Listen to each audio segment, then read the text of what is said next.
I will be forever the myth. You're the king of kings, son. There's always a pecking order. The little packers never mess with the big packers. So I'm a rooster, and he's a chicken, so to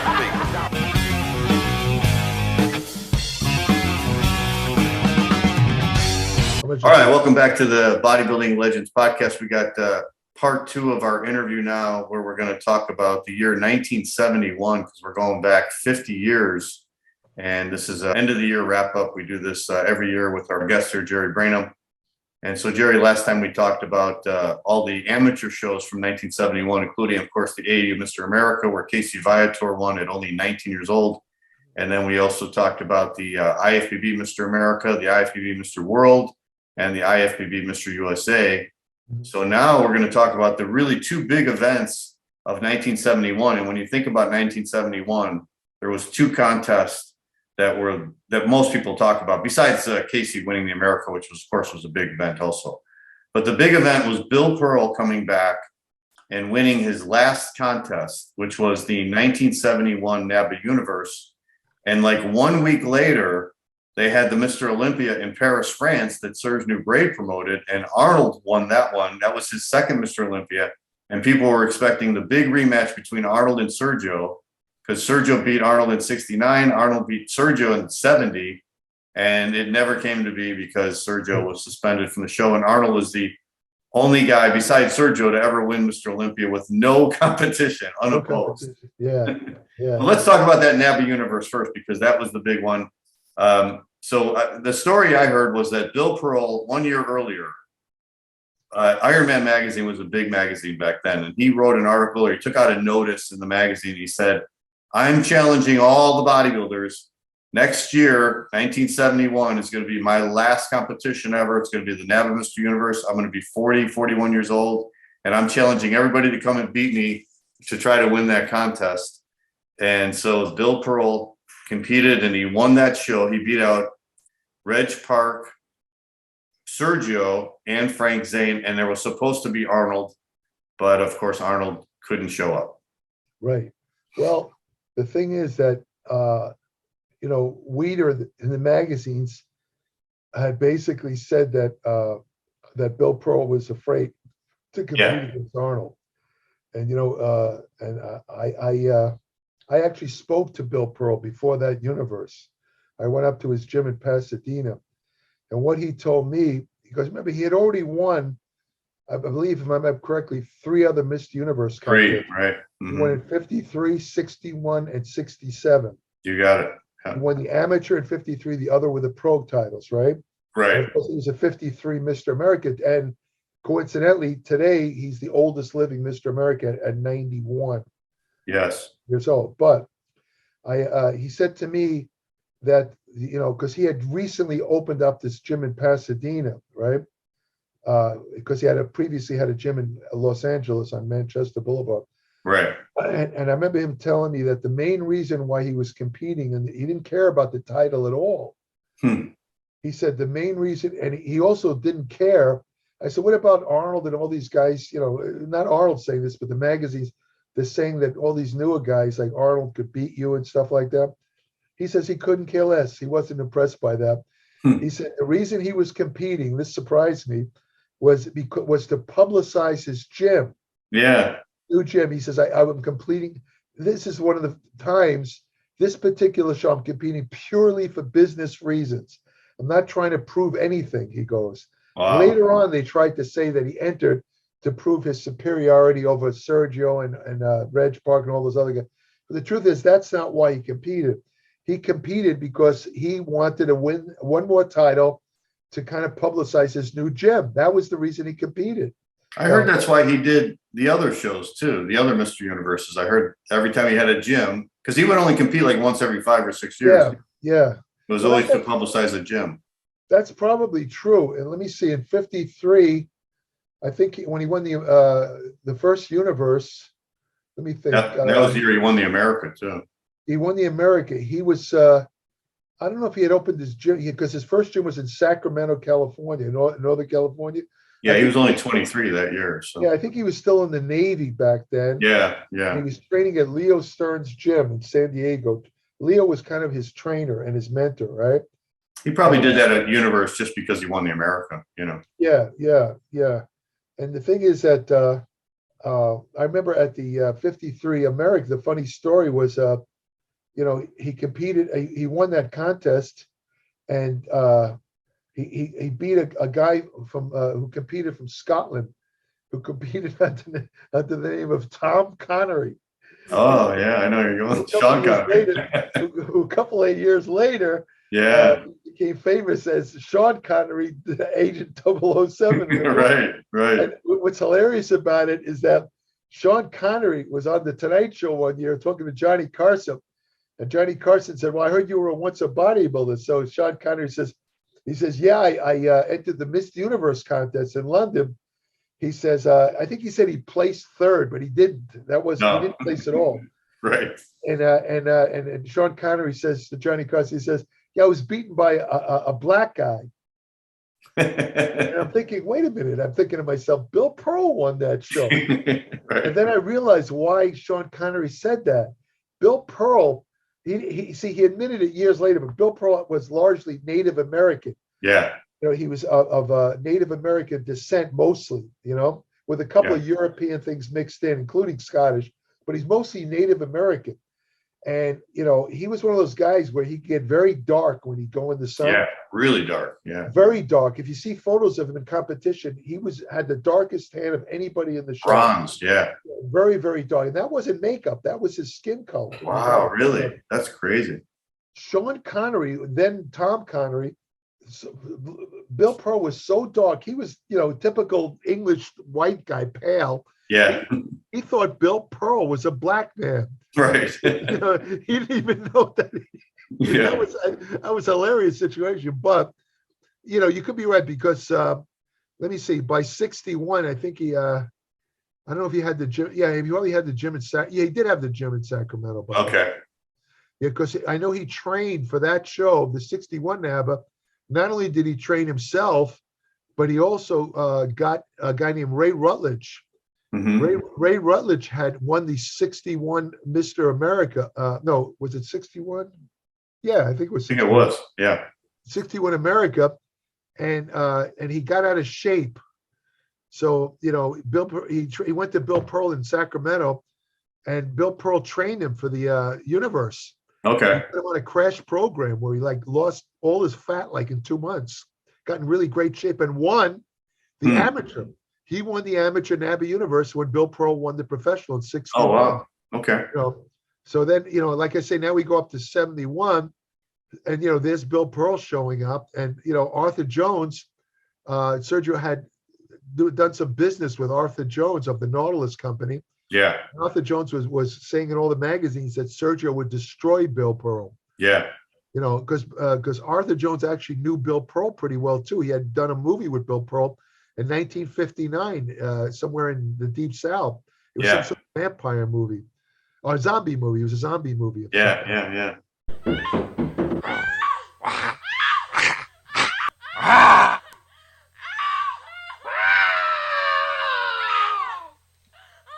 So, Arthur Jones was writing in all the magazines that Sergio was a freak of nature, and he was going to just absolutely destroy Bill Pearl. And of course, the truth is Sergio entered, and he was big. But if you look at the photos, Sergio looked kind of smooth. He wasn't really ripped. Now, it wasn't that Bill Pearl was ripped. He was kind of smooth in the legs too. I mean, his legs didn't have much muscularity, but he did have perfect symmetry. I mean, his proportion and symmetry were excellent. Yeah. He posed really well. And for him, at 41, he was probably in the best shape of his life. Yeah, he was. Yeah. Now, later on, Frank Zane complained because when they were doing the comparisons, they were supposed to turn to the right, turn to the left.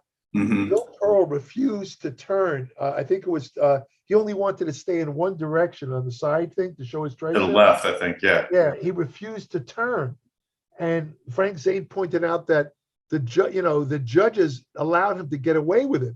it's kind of a similar situation to when Arnold competed in Sydney, Australia. Yeah. He was doing all these shenanigans on the stage, like Franco coming out and toweling him off. Yeah. When he was on, I mean, this is not allowed in bodybuilding competition. Right. You can't just walk up on stage and towel another guy off.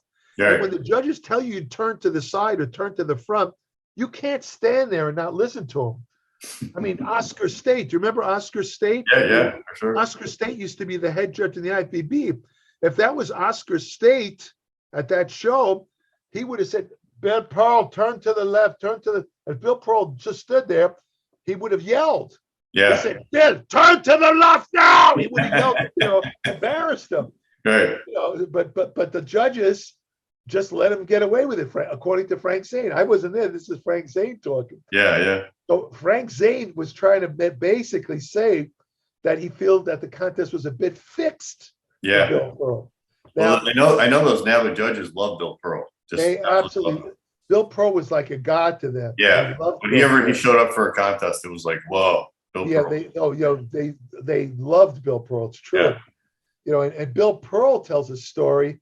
He wrote an autobiography later on, and he tells a story how they were preparing to pose backstage, and Sergio was pumping up nearby, and a little kid came up to Sergio and asked him for an autograph, and Sergio, which he did to me. I know this story is true because Sergio did the same thing to me years before. Get the fuck out of my face. Get the fuck out of me. Get away from me. Get the fuck out of here.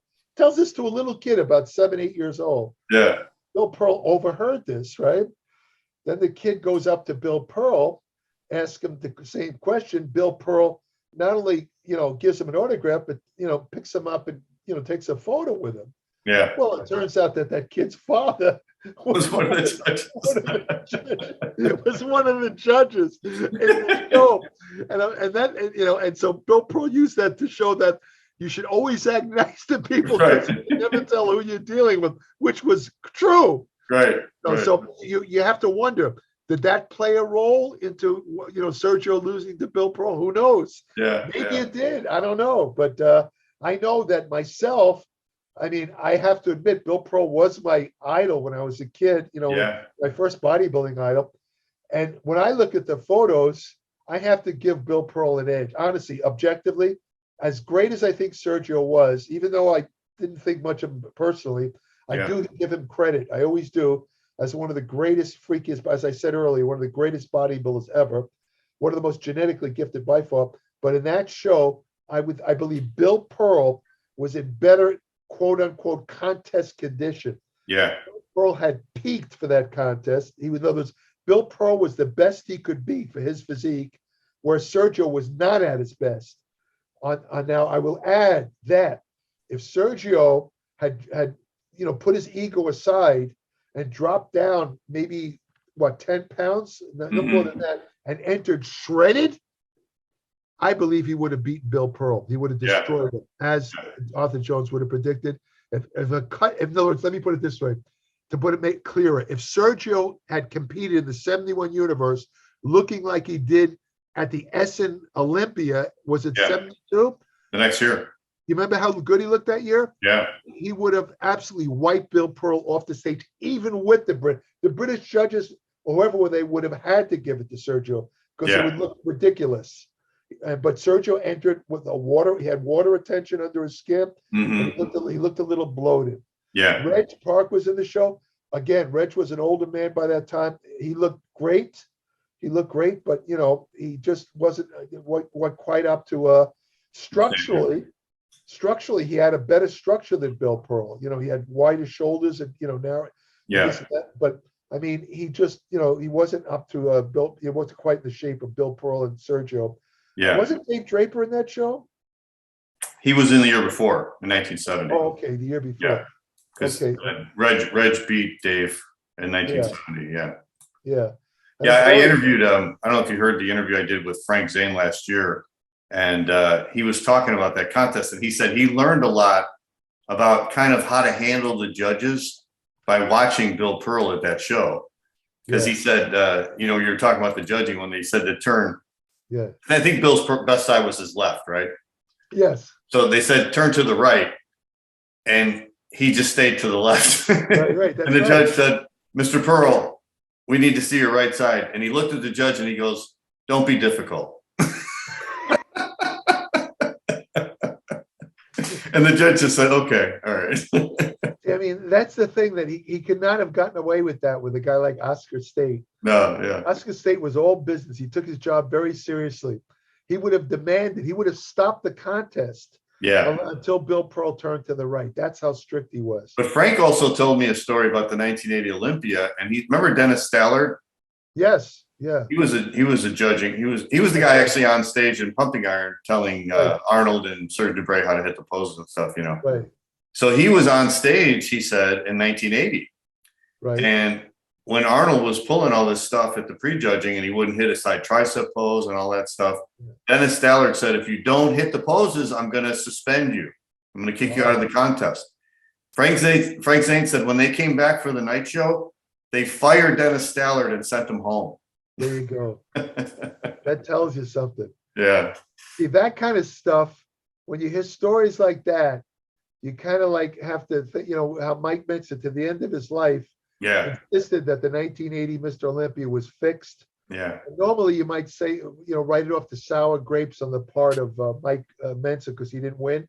Right. But his stories like that, it makes you wonder, And also, another thing is the fact that, as you know, the guy who was the promoter of the show, what's his name again? Damn, that Australian guy. What the heck is his name? Oh, anyway, the promoter of the show was an old close friend of Arnold's. Paul Graham.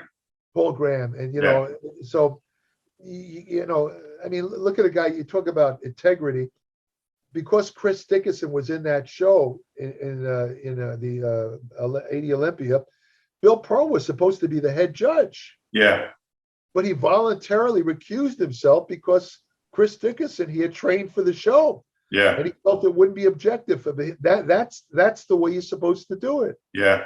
See, that's the way you're supposed to do it. But I mean, these guys got away with murder. Bill Pearl himself did at the 71 by not turning to the side, and he probably did look better from the right side, wherever it was. Left side, yeah. You got to play the game. Right side, yeah. I don't know. If you're not willing to follow the way it works, then you shouldn't be there. Yeah, yeah. And again, I have nothing but admiration. I'm not trying to put down Bill Pearl. It's just not right that he was allowed to get. How I don't think it even would have changed the course of the show. I think Bill Pearl still would have won. But now Frank Zane was in the short class, and he beat out Kasim Yazbek. I don't know who that is. Yeah, I vaguely remember him. Yeah. Tony Emmett was third. Tony Emmett, great abs. Another guy with great. Yeah, probably not at his peak at that time. And the other guys, Ludwig Ingerbretson was fourth. Bill Hemsworth was fifth. I heard of Bill Hemsworth. Yeah, I did too. And Warren Langman. I wonder if that's the same Warren Langman that was an IFBB promoter later on in the probably. 70s. Yeah, it probably is. Yeah. But I mean, Tony Emmett was, he came to California for a while, got to know him. Okay. Just a really, really sweet, wonderful guy, nice guy. Yeah. Nicest guy. Nicest. If there's any way you could interview him, I believe he's still alive. Yeah. He'd be a great interview. He's just a super, super nice guy. I was talking to him a couple of years ago. He's in his 90s. And he was on Facebook. Yeah. Wow. He was on Facebook, and I was going to interview him, and then I think he just got off of Facebook, and I completely lost touch with him. So I haven't. Yeah, he was just one of the nicest guys you can imagine. Yeah. And boy, did he have some abs on him. Jeez, wow. Yeah. This was 71, so I think Tony won it in 77, so that was later on. Yeah. He probably was a little. But Zane looked really good that year, because Zane won the amateur the year before. And I've seen pictures of Frank from 71, and man, did he look good that year. He was really great shape. But correct me if I'm wrong, John, but didn't Zane also complain that they didn't compare? He didn't compare him, yeah. Because normally they take the short class and tall class. And after Bill won the tall class, they just also announced him as the overall winner. They never compared the two of them together. See, that looks funny too. Yeah, I know. I mean, seriously, why would you not? Now, do you think that's why Joe Weider wouldn't let Arnold go in it? Do you think he knew that they were going to switch to Bill Pearl no matter what? In fact, I think Joe told me that himself. Really? Wow. Yeah. Joe told me that he advised Arnold. Arnold didn't have much interest in competing in it. Well, Arnold actually did have much interest. Oh, Arnold wanted to do it, yeah. Arnold wanted to do it because he felt he would have destroyed Bill Pearl. Yeah. He wanted to do it, but Joe Weider advised him not to because he felt that he knew about the judges loving Bill Pearl in England. Yeah. And he said it won't be a fair. He says, Arnold, even if you go in there, I'm telling you, there's a good chance you'll lose to Bill Pearl. It's not worth it. Skip it. And Arnold followed his advice. Arnold did not compete. And that's weird too, because Arnold had won the universe 4 years in a row, 67, 68, 69, and 70. Right. So he was the reigning champion. And then he would have won more NABBA universes than anybody because he only won 4 and then Bill Pearl won 4. Right. That's true. But the thing is that as great as Arnold was, and he was well liked too, I mean, it wasn't, nobody could compare to the way the British liked Bill Pearl. Yeah, yeah. And he was put on such a pedestal that I venture to say it would be almost impossible to beat him that night. Yeah. I mean, again, the only possibility I could see is if Sergio really had entered looking like he did in essence, shredded and ripped, he just could not be beaten. I mean, they would have to give it to him. Yeah. No bodybuilder on earth could have at that time could have beaten Sergio in that. Yeah. Time. I mean, and I remember Frank Zane kind of criticized Bill Pearl's physique. He said, he had no cuts in his thighs. That's true. His back really wasn't that good. No. He really looked good just standing there. Right. Standing there was the best pose for him. He just looked amazing. Exactly. Right. Yeah. Bill Pearl had a great relaxed, the great relaxed poses. Because he had so much muscle mass and so much great symmetry and proportion. Yeah, the famous shot of him standing like this, just standing sure, there. Yeah. He looked terrific because, like you say, he had great symmetry, proportion. All the body parts looked, symmetrical. And he was a huge guy for that time. Yeah, huge. But when he flexed, really it wasn't what you expected. I mean, like for example, with his arms hanging down, that gigantic tricep, his arms were extremely impressive hanging. But when he flexed it like this, it's not that they look bad, but they didn't look that big. Right. It did not look. Bill Pearl did not look like he had 20-inch arms when he flexed it. Right. To me, they look like, but maybe 18 3/4 at the most, maybe 19 at the most. Yeah. More like 18 and a half, right? And as Frank Zane correctly points out, Bill Pearl had a wide back, but there was no separation there at all. Yeah. He had no back separation, nothing. And his deltoids were very mediocre, just passable. Yeah. So Frank Zane was right. I mean, he had a lot of flaws in his physique. That's probably why Frank was so pissed that they didn't put them together. Well, yeah, it was not judged fairly, I have to say. Yeah. I kind of Bill Pearl probably still deserved to win though, because like I said, he was at his peak, but it should have been judged a little bit more evenly, with the comparison of the short and tall. Yeah, for sure. And also, Bill Pearl should have had to, do all the mandatory poses. It would have been a cleaner win. Let's put it that way. Yeah. The way it is, it does look kind of bad. If you when you hear these details, it looks almost like fixed for Bill Pearl. Yeah. And that's what Arthur Jones wrote after the show. He said the contest was fixed for Bill Pearl, and Sergio had no chance of winning. That's what he wrote in the magazines. Yeah, I talked to Wayne Galash because Wayne was there and he filmed it, and he thought Sergio was holding water. He thought Bill Pearl should have beat him. Yeah, he was. He definitely was. You could look at the photos and see. He was probably from the flight coming over. Yeah, he was kind of soft looking. Bill Pearl. I don't know whether because he laid in the sun. I don't know what it was, but he didn't show much water retention. He was just kind of smooth. Yeah. He didn't have the on the other hand, Bill Pearl's physique would be considered by the average person today much more pleasant looking than the guys who are competing in the pro division today. Oh yeah. The guys with all the vascularity and, varicose veins on their lower legs and stuff like. I mean, very few people would find that, good looking. Like the bodybuilders themselves couldn't care less what those people think. Right. But Bill Pearl had, as a bodybuilder, would actually appeal to people on the street because he was muscular, but not to the point where it was like kind of scary looking. Well, including yourself, right, Jerry? I mean, you were a big fan of Bill Pearl. A very big fan, yeah. He was my idol when I was a kid. Yeah. I wrote to him. We corresponded for 3 years. Yeah, yeah. Which I always tell him when I see him. I always thank him for that. I said, Yeah. you're the only guy, because I knew at the time I was training in Mid-City Gym. I happened to know the guy who was the editor-in-chief of what was called Muscle Builder magazine back then. That was the forerunner of Muscle and Fitness. A guy named John Twitchell. Yeah. John Twitchell gave me the addresses of all the top bodybuilders at the time. This is early 60s. I had Larry Scott, Bill Pearl, Reg Park, about 4 other guys who I don't even remember. I wrote them all letters asking them how much it would it be to write me a routine. I was 14 years old, and the only guy who answered me, no, there was 2 guys who answered me. Larry Scott sent me a little business card from Vince's gym where he wrote on the back, "I will send you a routine for $100. That's all it was. That's all he sent me. Bill Pearl sent me back a full letter, and I wrote back, and I wrote to him. I remember asking him some of the stupidest questions because I was a kid. I remember reading in the magazine, Steve Reeves had said in an article that he didn't like to use pillows when he slept because he felt it he felt it weakened his neck muscle. So I remember asking Bill Pearl, I said, Bill, I read that Steve Reeves doesn't sleep on pillows because it weakens his neck muscles. And Bill Pearl writes about, Jerry, all I can tell you is I've always slept on pillows and I still do. He said, it doesn't weaken my neck muscles. I remember him answering. That's hilarious. He had a lot of patience for me because I asked him questions if I say so myself. I was only 14. I didn't know. But Jerry, isn't it amazing when people show acts of kindness like that, especially someone you look up to? You'll never forget it. I mean, never.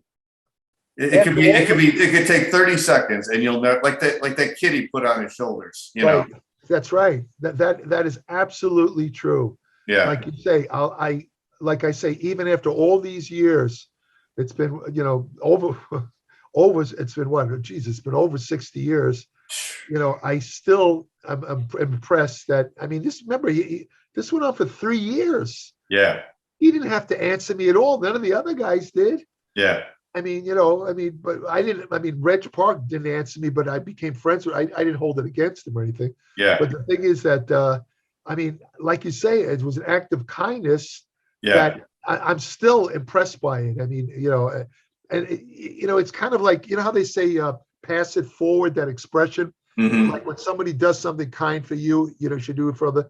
To this day, I try and emulate Bill Pearl. Yeah. Because a lot of people will send me, questions, not that I'm a great bodybuilder or anything, questions about nutrition or anything like that. Yeah. And I try to answer them most of the time. I'm not getting a thing from it. I mean, they don't subscribe to my newsletter, nothing. Right. I get nothing out of it. But I always say to myself when I get these emails, I say, I remember Bill Pearl. I said, Bill Pearl answered he didn't charge me anything. He answered me, and so I'm gonna pass on the kindness. I'm gonna answer these. Yeah. Yeah. And I do. And Bill Pearl, I do it because Bill Pearl did it for me. Yeah. So it's true. I know. I'm the same way. Like if I'm, not that I'm a big name or anything either, but if people come up to me at these, the Olympia or something, they go, "Hey, I listened to your podcast," or, I saw pictures of you when you won this or whatever. I always absolutely take a picture with them. I mean, I would never blow anybody off, Yeah. I mean, what does it take? A couple of minutes of kindness. Yeah. Why be a prick about it? Right. I mean, I've seen guys, I don't want to mention names, you've probably heard the stories. Sure. A couple of top bodybuilders doing that. I remember taking Bill Grant when he was competing. We watched a bodybuilder, demand somebody pay $25 for an autograph. We both went, right? So I said to Bill Grant, he was competing that night in the show against this guy. I don't want to mention the guy because I know. But I said to Bill Grant, I said, you should take a lesson from that, Bill. He says, what do you mean? I said, never, ever act like that to your fans. Yeah. I said, always be kind and nice to your fans because without them, you're nothing, man. Yeah. You're nothing. I said, anything you want, I said, you always act nice and don't expect anything in return. And people will love you for it. They'll know that you're a nice guy. Yeah. And he followed my advice to this day. Yeah. You see, Bill Grant always acts very friendly to people. Yeah. Yeah. And and when I first met him, he wasn't like that. I told you what he did to me at Gold. Right. He gave me the cold shoulder. Yeah. You know, I mean, but he changed. He was smart enough to realize it, and he changed. And that's what a smart guy. There's no reason to act unkind to people. But it just amazes me when you look up at somebody and they just, it could take 10 seconds. Nothing. You don't ever forget it. You'll remember it for the rest of your life. You'll never forget it. It's amazing. That's right. Well, look another example at that IFBB show that I told you about, where Sergio told me to go get the fuck out. You never forget when they're mean to you either. Right. But that show, I think it was when Don Holworth won in '67. I went up to Don Holworth. I went up to I can't even remember all. There was a guy named Gabe Boudreau, who's still around in good shape. Yeah. He'd be a good interview too. He's still around. Gabe Is he? Boudreau. Okay. Yeah, he's in good shape. Guy's got to be in his 80s. He's in good shape. Wow, it's like John He won like a short class that year. All the top bodybuilders. I was a kid. I went up and asked him for an autograph. All of them gave me the autograph. But then I went up to Sergio and he gave me that get the fuck out of my face. Who do I remember? Sergio. Right. The only guy, I don't even remember getting the autographs from the other guys. In fact, when I met Don Holworth years later, I said, Don, I first met you the night you won the '67 IFBB America. I went up and asked you for an autograph. He said, I guess so. I don't remember. I said, I wouldn't expect you to. Yeah. You know, but the point is that Sergio stands out for his meanness. Yeah. You know? And then he did it to me 35 years later again.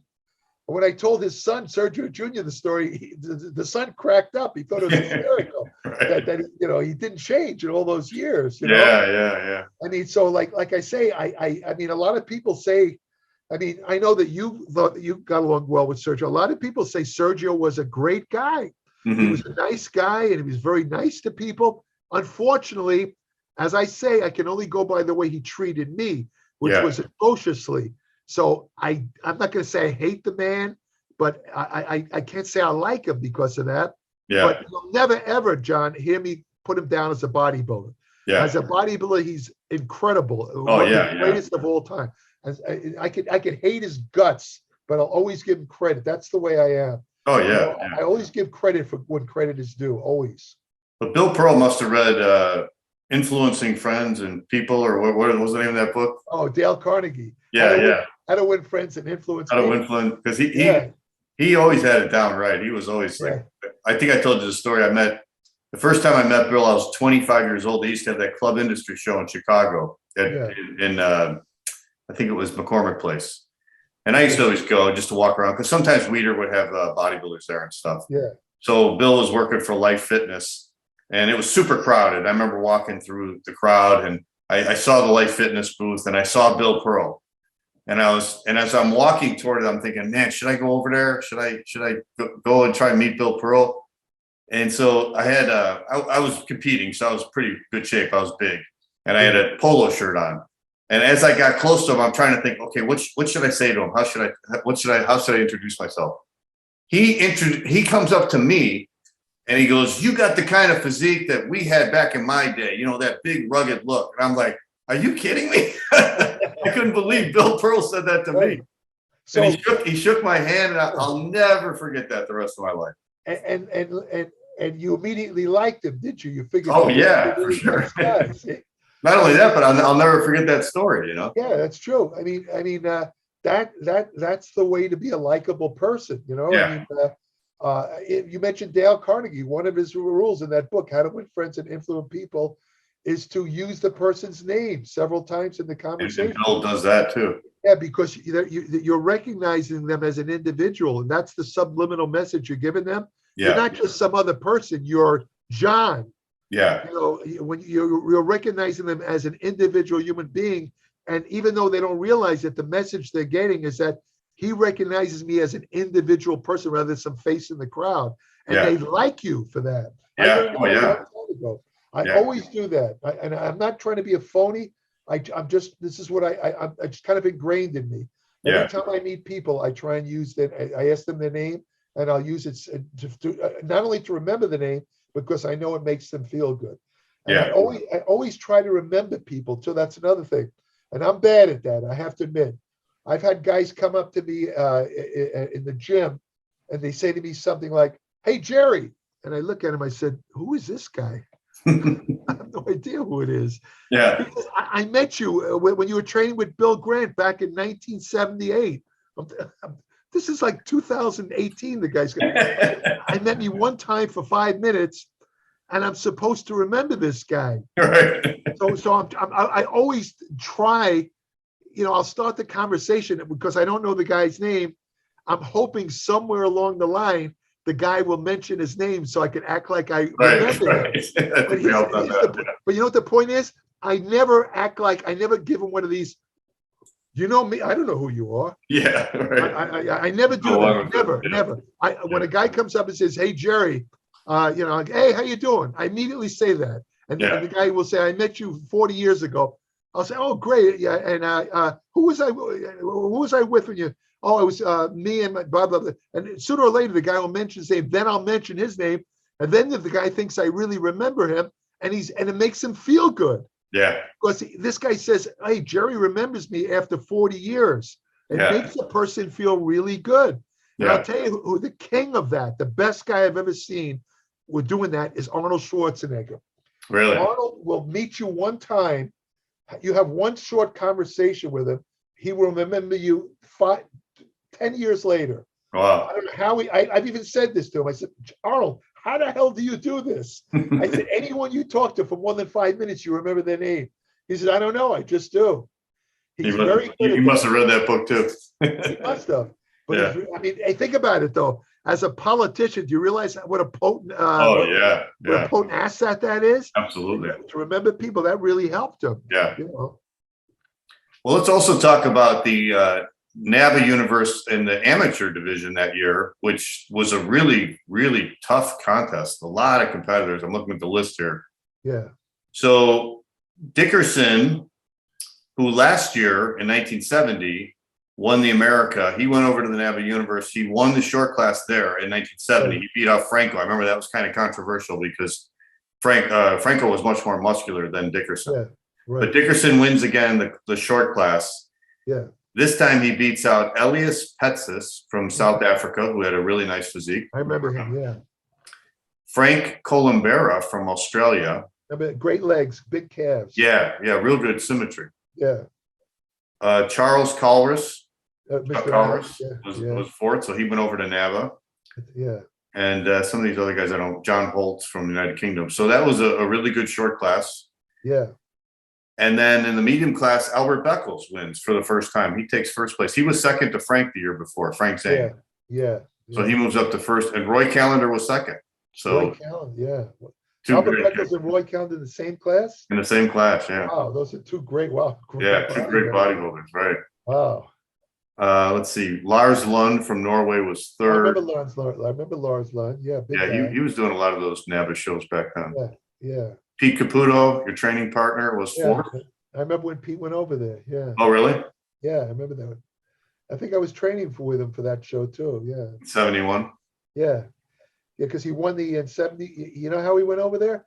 He won Dan Lurie's Mr. America contest. Oh, okay. WBBG, I think it was. WBBG, yeah. World Bodybuilding Guild. He beat Bill Grant in that. That was 1971. Grant won it in 72 next year.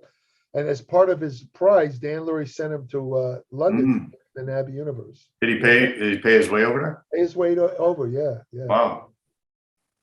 Yeah. Erling Wahlgren was fifth. He was from Sweden. From Sweden, right. Big guy, yeah. Roy Duvall was seventh.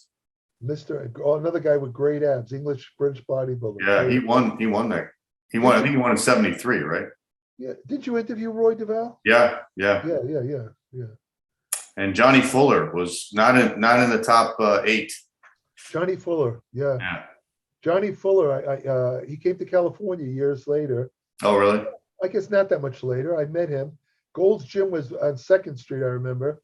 He used to go there. He was a very nice guy. Mm-hmm. And we had a conversation one time. He told me something that almost knocked me off my feet. Because he had big legs, John. Yeah. Thick thighs. Real thick, yeah. Ass, right? Yeah. And he said to me, he just casually said, he says, I run marathons. I said, what? He says, I like to run marathons. I said, Johnny, a marathon is 26 miles, 385 yards. I said, you really run marathons? He said, yeah, so what? I said, how the hell do you, I said, marathon runners are twigs. I said, these guys weigh like 105 pounds. I said, how the hell do you do that? He says, I just do it. I said, you don't lose any muscle size? He says, nothing. I never forgot that conversation because I never saw a guy who looked like he was such a strange guy. I remember he did sets of 32 reps. Yes. This guy was Mr. Endurance. Yeah. He was thick. He had really thick muscles. I know, but when he tells you he runs marathons, if you watch him train with weights, you believe it. Yeah. Because he did these crazy high rep things, like 30, 50 reps per set. And when he eat like tuna fish and pineapple or something, he had some crazy diet too. I remember. Yeah, he had a pretty strict diet, but for some reason he loved to do very high reps in the gym. Yeah. And he was almost like a forerunner. He was like way ahead of his time because it wasn't until just a couple of years ago that they proved scientifically you can get large muscles by doing much lighter weight, maybe 30 to 40% of 1 rep max. That's almost a warm-up weight, John. Yeah. Oh, yeah. But if you do higher reps, 25 to 30, but go to failure, you get the same muscle growth you get as lifting, let's say 90% of 1 rep, which is heavyweight. You get the same amount of muscle growth. And because for years I couldn't figure out how Johnny Fuller, a guy like him, could get that thick doing those high rep stuff with moderate weight. But now when I saw the research, I realized why. Because he did go just about to failure. Wow. Like the guy 30 to 50 reps per set. Yeah. Yeah, he went on to win the IFBB Universe in 1980. So that was almost 10 years later. Yeah. I think I remember vaguely he died of cancer, if I remember correctly. Yeah, he's been dead for a while. Yeah, it's sad. He was a really nice guy. He used to talk all the time. Nice guy. Very nice guy. So the tall class, Ken Waller, what a year he had. He wins the tall class. So it's kind of weird. Ken Waller was suspended from competing in the Mr. America, which he was probably favored to win because he was second the year before. And so then he goes on, he wins the IFBB Mr. America, and then he goes on to the NABBA Universe and wins the NABBA Universe. So I'll tell you a funny story about that. When he was training for that show, right, the NABBA Universe, I'm talking Ken Waller. Yeah. Bill Pearl, of course, was also training for the NABBA Universe. Bill Pearl had this thing he was doing at his gym in Pasadena. He would do this kind of thing where you'd wrap the waist. I don't know if you remember that they had this thing where they put a wrap around your waist. It had some sort of solution that was supposed to cause you to like instantly lose inches off your waist. Of course, it was a fraud. Yeah. What it did, I didn't know at the time, but what it did was it basically had a dehydrating solution. The wraps were bathed in a type of dehydrating chemical that basically pulled the water out. So it temporarily gave you it shrunk all the water was kind of taken out of your midsection. So it gave you an artificially small, you could lose about 2 inches on your waist. Damn, I wish they had that now. Well, they still do, believe it or not. It just, really? It was exposed as a fraud. So, it lost a lot of business. Yeah. In those days, they were telling people it was fat that you lost. Right. You can't lose fat that fast. No. It doesn't happen. You're not, because all you do is you put the wrap on and you just sit in a room for 2 or 3 hours. Yeah. And then you take the wrap off. You can't lose fat like that. It's impossible. No. Nobody. Not even Sergio. Nobody could do that. So I remember Bill Pearl telling me the story when I visited him at the gym one time. This is right when both of them were, preparing for that NABBA Universe, the one we're talking about. He says, Jerry, Ken Waller was here the other day. I said, really? I know Ken. He says, yeah, he did the waist wrap, Mm-hmm. I said, yeah. I said, he says, what's really funny, Jerry? I said, what's that? He says, normally when somebody has the waist wrap thing put on, when we take off the wraps, they're just drenched in sweat. Water's just pouring out of them. Yeah. This Ken Waller was dry as a bone. He says, not even a drop of perspiration. He said, I've never seen that in anybody. That's what Bill Pearl told me. I remember that. I have no explanation. I can't explain it. What can I say? For some reason, Ken Waller didn't hold much water in his midsection area. He didn't Ken also have like Bill Pearl's trunks on or something? Yeah.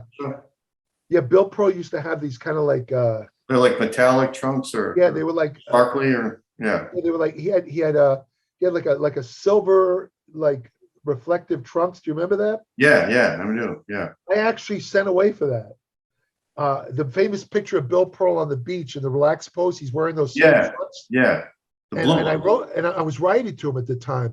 I said, Bill, are you going to ever sell those trunks? I'd like to buy them and wear them in a contest myself. And he started selling them, and I bought a pair. I actually bought the trunks. Wow. Okay. Unfortunately, I didn't look like Bill Pearl in them. But, but the thing is that he gave Dave Draper the trunks. Yeah. In fact, Dave Draper was wearing them. Won the Mr. America with them, right? He won the Mr. America. Those were Bill Pearl trunks. Yeah, 1965.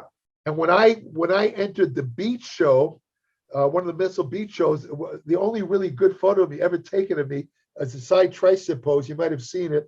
Yeah. The trunks I'm wearing, those were Arnold Schwarzenegger's trunks that he gave. Oh, really? No kidding. I was wearing Arnold's trunks for that show. Yeah, Arnold gave me a pair of trunks to wear for the contest. That's Arnold Schwarzenegger's trunks. One of the listeners to the podcast sent me those blue shorts that Arnold used to work out in, the Golden Hurricane ones. Yeah. I forget what number it has on it, Right, that's right. So they're like 1970s trunks, because they're real like shorts, like we used to wear, like real shorts, not like the ones now that are down to your knees, Right. I swear to God, Jerry, when I put those on, I look bigger. Really? Yeah, I feel bigger. I feel like Arnold in pumping iron, What was it? Was it actually Arnold's trunks or just? No, some company makes them, but they're the exact same trunks. Yeah, Arnold I did a photo shoot at the gym because I was dieting. And I did a photo shoot Monday, and I wore those. I said, "Wait, hold on! I want to change the trunks. I want to put on the Golden Hurricane trunks." Yeah, Arnold used to like to work out in those trunks. Yeah. It's true. Yeah. So, anyways, Paul Grant was in second place to Ken, and Paul Grant was in the universe in pumping iron. Right. That's right. Yeah. Roger Walker was second, and Paul Grant was third. So they go way back to 1971. Paul Grant with some whales. Yeah, I had kind of thick waist, but great, good abs. Yeah. Nice, very good deltoid muscles, good shoulder muscles. Yeah. Good legs. Sadly, he died of kidney failure, though, a couple of years back. Yeah, he's been dead for a while, too. Yeah. Yeah. So you had a great lineup there. You had Ken Waller, Albert Beckles, and Chris Dickerson, and Ken Waller wins the overall. So, like I said, an unbelievable year for Ken Waller. Yeah. Wins the NABBA Mr. Universe and what's interesting is Casey Viator didn't go in it. Usually Mr. America always travels to the NABBA Universe, and for some reason Casey didn't do it. So you wonder how he would have did. He probably would have been in the medium class, right? So he would have been up against Albert Beckles and Roy Callender. I can only guess why. I think it's because Arthur Jones wanted Sergio to get all the publicity. Oh, yeah. Arthur Jones was probably there, right? I'm sure he went over. Yeah. Arthur Jones was over there. And I think that he felt that Casey might have actually won the amateur division there and would have taken some of like Sergio's publicity away. Oh, yeah. Arthur Jones was absolutely certain, beyond a doubt, that Sergio Oliva would win that year. So, he also knew how good Casey was. He figured if Casey went over there, he would win the amateur, take some of the kind of sheen off Sergio's win. So he asked Casey not to compete. That's my guess. I'm only speculating. Wow. That was a bad move on Arthur Jones' part, if that's what he did. Yeah. Let me ask you this, John. How do you think Casey would have fared against Beckles and Roy Callender? I think he probably would have beat him, maybe. Yeah, I think so too. He was so much thicker. And then it would have been, then you would have had the Ken Waller, Casey Viator pose down. Yeah. That should have happened at the America, Right. Yeah. Casey probably would have beaten Ken Waller too. Yeah. Boy. And then that's what's a shame about that is Casey never competed until like 1978. Right. So it was like 7 years till we never really saw what Casey would have became, because can you imagine if 19 years old, he would have went full blast? Yeah. I mean, who knows how good he could have gotten at 20, 21. Man, he would have been unbelievable, That's true. Instead, he went away from the sport, right? He got into construction. He have that accident where he fell out from a building and he cut his finger off or something? Yeah, then he did that Colorado experiment, Colorado experiment. I forget, what was it, 6 weeks? I can't remember. Where Yeah. 160 pounds to 203, was it? I don't remember. Yeah. Yes. He gained like And it was all muscle and this and that. And Arthur 60 Jones, pounds of muscle, 64 pounds. Arthur Jones tried to use it as proof of the superiority of high intensity Nautilus training, but anyone, even back then, everybody knew that, even then we knew about muscle memory. Yeah, muscle memory, steroids. Muscle memory, combination muscle memory and steroids, and just. Plus, I think in the calculations he used not only how much muscle he gained, but how much fat he lost, and then he counted that as like more muscle gained. Right, that's right. Yeah, he manipulated. Nobody really. I don't think anyone except maybe Mike Mentzer ever accepted that as proof of. It never really caught on as like Jones had hoped that it would show, and also, of course, to use Casey, of all the people to use, a genetic freak like Casey, it would have been more impressive, John, if you took some skinny geek off the street, right? Now had no physique at all, and put him through it, and then at the end of 6 weeks, I'm not saying the guy would look like a Mr. Olympia, but the mere fact that the guy looks like he can compete in 6 weeks, that would have really proven something. Yeah. That would have been an eye opener. Would say, wait a minute, maybe there is something to this. Yeah. But Jones was smart enough not to do that. Yeah. He would take a chance. I read something online. Somebody said, they made a good point. They said Arthur Jones only worked with genetically superior bodybuilders, Well, like Casey, Sergio. Yeah. Well, if you look at it, I mean, he brought over Boyer Coe and had like Sergio, Casey. I mean, even Pete Caputo was over there for a while. He went down. Oh, really? Yeah. Yeah. I mean, all these guys were already great bodybuilders. Yeah. I mean, I use the system myself, and I actually made very good progress on it for a while. But yeah, you told me that. Yeah, but the thing is that, I mean, Arthur Jones never really proved his case that his system could take a guy with average or poor genetics and give him a fantastic physique. Right. But Arthur Jones was nothing compared to guys later on. There was a doctor, I just wrote about him in my newsletter, a guy named Doug McGuff, who wrote a book with my former colleague at Weider, John Little. They wrote a book where McGuff was also very impressed by Casey Viator, Arthur Jones, and he kind of devised a similar high-intensity training system. But he went even further. He said that all you had to train was 12 minutes once a week. That's all the training you needed to develop a great physique. And of course, he never proved it. I mean, and I personally don't think that's possible with anybody. Yeah. What I wrote in my newsletter is that the only people that might get some progress are training 12 minutes, no matter how high the intensity is, whatever. I said the only people that could probably show good progress was people that completely lacked the genes for a protein called myostatin. Yeah. This is a protein that prevents muscle growth. Without the people that are born without myostatin, if they go like this, brush their hair back, they gain an inch on their arm. Yeah, yeah. That's how easy. That's how they gain muscle brushing their teeth. That's how easy they gain muscle. But for everybody else, the least you can do, the most you can do, I should say, is possibly keep in shape. It's time, but that's not even enough to keep in shape. 12 minutes a week. Yeah. Oh, come on. That's going too far. That's ridiculous. How commonplace is it for someone to have myostatin deficiency? That's got to be almost impossible, right? I mean, very rare, right? Very rare. Yeah. What is more common is having one. In other words, there's two genes for it. Let's say, right? Some people are born lacking one gene for myostatin. Now, what this does is it gives them the proclivity to gain muscle faster. Okay. In other words, they still have to work out. They still have to do everything with the diet, all that. But these are what they call the fast gainers that you hear about. Okay. These are the people that will go to the gym and start to make gains right away. Yeah. Right away. We've all seen You've that. Probably met guys I have over the years where they go in and they seem to constantly make gains doing the same thing. Yeah. Nothing special. They gain like crazy. Those guys usually are lacking one of the genes for myostatin. Okay. If you lack two genes for myostatin, then you would be muscular doing nothing. Yeah. Yeah. They're just walking around. You look like a bodybuilder with, nothing. Yeah. Nothing. Not even lifting a 5-pound dumbbell. Yeah. You still look.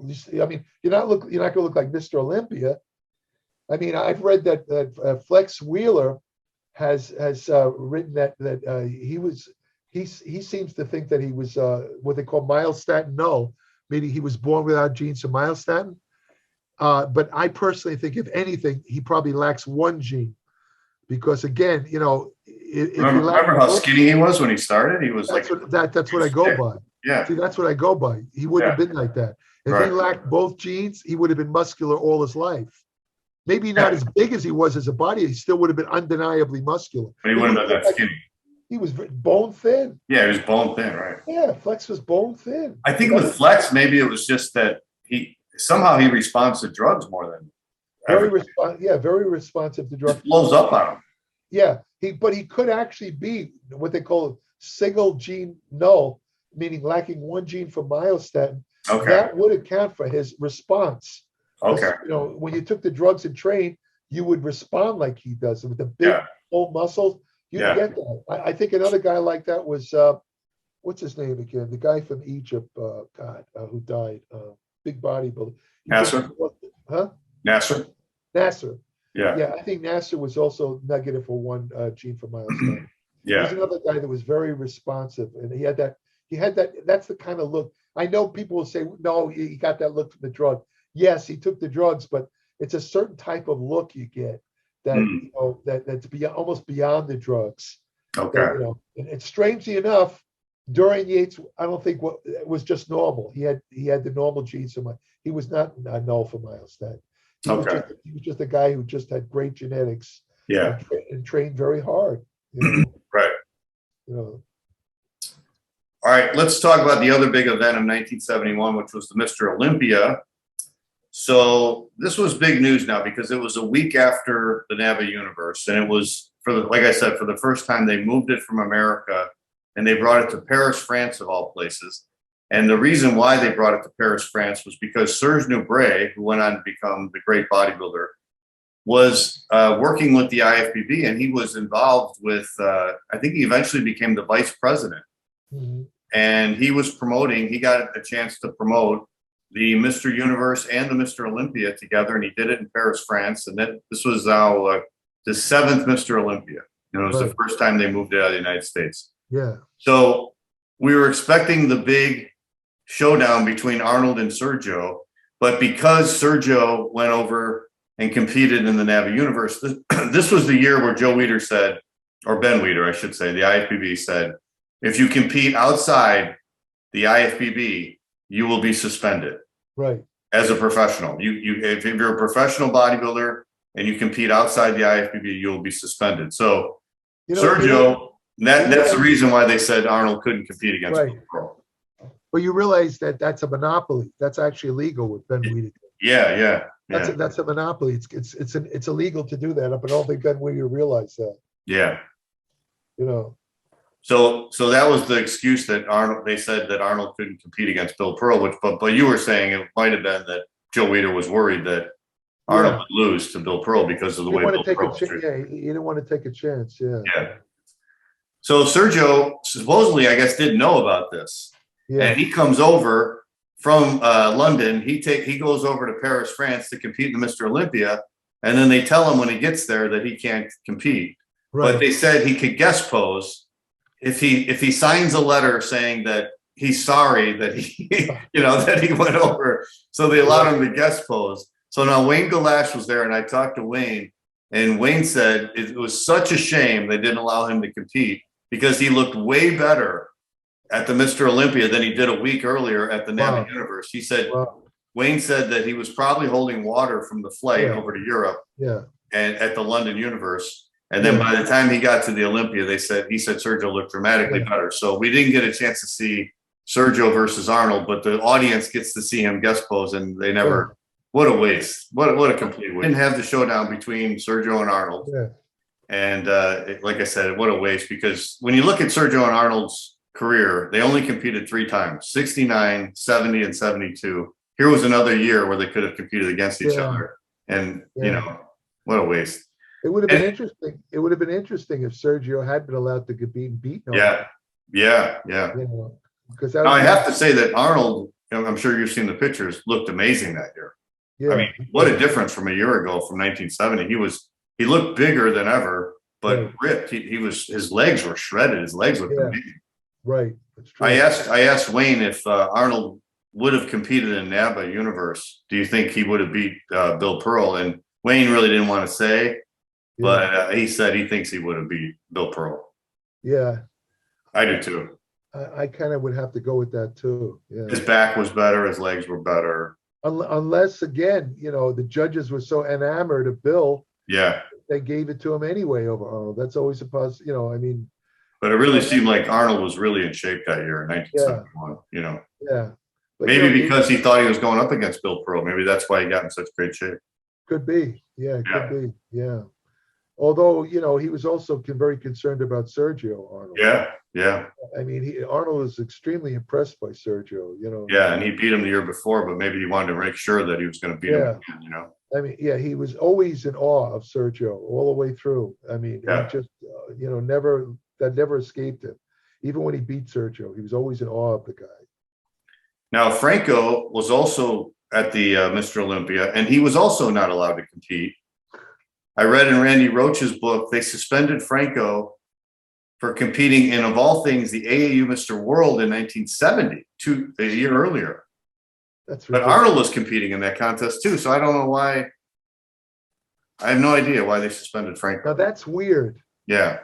How could Arnold, competing in the same venue, allowed to compete, and Franco is not allowed to compete? And they didn't even have the rule a year ago. They just started the rule in 1971. So that needs to be explained. There's something really wrong with that. Really. And then Franco won the Mr. World that year, in the IFBB. So right. No, it's all ad hoc. Yeah. I mean, all this stuff they just make out of the top of the heads. Yeah. I mean, Ben Weider, in all due respect, he ruled it like some sort of dictatorship. Yeah. Anything he wanted just went right on the spot. This guy can't compete, that guy can't. He's make up the rules as they go along. With no rhyme or reason, just because he wanted it that way. Right. I mean, so that's just the way it was. I mean, it's surprising that some people have spoken about it, Yeah. But I mean, that's just the way it was. Yeah. So Franco was also allowed to guest pose, and so. Well, you know what? It's still going on to a certain extent. Mm-hmm. I mean, look at Sean Roden. Yeah. I mean, they didn't allow him to compete because he got accused of a crime. Accused. Mm-hmm. But he was the reigning Mr. Olympia. He was not judged guilty by a court of law. Yeah. And the way it works is innocent until proven guilty. That's the whole basis of the legal system in the United States. Yeah. And, for them to say the incumbent, this is not the guy was in 10th place. This was the guy who had won the title. He wanted to defend the year before. Yeah, exactly. And for them to say that you can't compete was, again, dead wrong. Yeah. Dead wrong. Sean Ray has gone on record as saying, well, it would have been embarrassing. That's a bunch of crap. I mean, first of all, he cites football players who got in legal trouble, weren't allowed to play. Yeah. But the football players still got their salaries. They still made money. Sean Roden lost everything. Yeah. All his contracts, everything. It was just completely unfair. So my point is, this kind of crap, even after all these years, it still goes on. Yeah. It still goes on. Well, you think back then too, 50 years ago, they didn't have social media. So nobody even knew this stuff was going on until they read it in the magazines. That's right. And people couldn't go on, Facebook or Twitter and complain about it, and there was, the judge or the IFBB never felt any heat because that's true. It was, and then Muscle Builder, of course, wouldn't really talk about it. Yeah, would do it. Now, think about it. If there was social media back then, the examples you just showed, somebody would have probably picked up on it and say, hey, wait a minute. How is it that Arnold's allowed to compete? Right. And Franco, when they both compete in the same venue. And everybody would have criticized the IFBB. Yeah. See, they got away with it because of the fact that they're used, like I said, the magazines were controlled. Yeah. And it was underplayed. Nobody. But you didn't even get the news until 6 months later. Right. Nobody knew about it. Yeah. By that time, by that time, they say, screw it. Yeah. Right. They kind of let it go. Right. It's it's kind of like with the police. I mean, before they had the videos, Yeah. A cop could do anything he wants to you. Yeah. I mean, if you ran across a cop and let's say he pulled you over, and you were stupid enough to give an attitude with the guy, the guy could pistol whip you, plant drugs in your car, or do anything, or even shoot you dead. Yeah. And nobody would know. You'd get away with it. Till Rodney King and somebody filmed it. Yeah, but then with the advent of video, things changed. Yeah. I mean, there's a woman on trial right now for shooting a guy with a gun who she thought it was a taser. Yeah, I saw that. Yeah. She would have gotten away with it probably if there was no video. Right. So, things change. Well, the other contest that was held that night was the Mr. Universe, the IFBB Universe. So they did hold that with the Olympia, and Albert Beckles was the winner. So that was Albert's first big win. Yeah. Now, what was interesting, and I asked Wayne Galash about this, was Albert competed in the NABBA Universe the week earlier. He won the medium class. Right. But he was allowed to compete. Another one. But Wayne said it was because Albert was an amateur, so they didn't use the ruling because he was an amateur and he wasn't a pro. Now, explain to me why an amateur would be different than a pro. I don't get it. It's still the IFBB, right? Yeah, and the pro is not really it'd be different if the pros were being given a salary by the IFBB or Joe, something like that. Yeah, they were not. Yeah, the only guy who made money was Arnold, who won the contest. Exactly. Second place, they didn't get anything. Yeah, the pros were independent contractors. In other words, they, I don't even think they had a lot of endorsement contracts back then. No, nothing back then. No. So these guys were on their own. So where do you come off saying a pro, can't compete, but an amateur? I mean, it doesn't make any sense. Yeah, it's just absolutely senseless. But Peter McGuff told me that he thought that the year after this, 1972, he said he thought that was the year that the Mr. Olympia started to rise in prestige. Because before that, the NABBA Universe always seemed like it was bigger than the Mr. Olympia because there was only like three guys. Remember, like when Larry Scott was winning it, when Sergio was winning it, you'd get three, maybe four guys at the most. Right. But then in 1972, I think they had five guys. They had Franco, they had Zane, they had Nubret, Sergio, and Arnold. And he said after that, that's when it started to gain the prestige. So Peter almost was saying that because they did that ruling, that's what separated the IFBB from NABBA. So. Maybe. Yeah, I would agree. Still, if you look at when Arnold was winning in 73, 74, there was only 3 or 4 guys in it that year. That's true. Yeah, that's true. But no, it did over the years. It did start to become much more prestigious. I mean, because after Pumping Iron, 75. Yeah, because I mean, in the 60s, I remember as a kid, everybody who was in bodybuilding knew who the current Mr. American Miss Universe was. Yeah. And then when I say Mr. Universe, I mean NABBA Mr. NABBA Universe, yeah. I knew every year because the magazines would publicize. I knew who won the amateur and the pro every year. Yeah. I mean, if you ask me now, I don't even know if the amateur. I don't know if they even hold it. Yeah.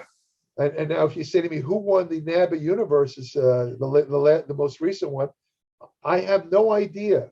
Yeah, me neither. Because it gets zero publicity in the United States. Nothing. And to me, again, I hope. Forgive me to somebody who takes offense at this, but to me, it makes what kind of prestige is that when nobody knows Mr. Universe? I know.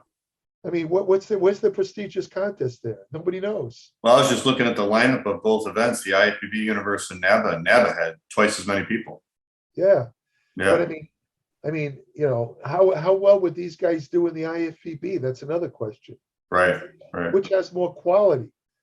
I mean, I've seen some shots of some of the NABBA Universe winners last couple of years. I occasionally come across some of these guys are pretty good. Yeah. They would actually fare. I don't know if they'd win, but they do well in the IFBB. Yeah. But some of the other guys wouldn't even place in the top 10 of Mr. California. I know. So,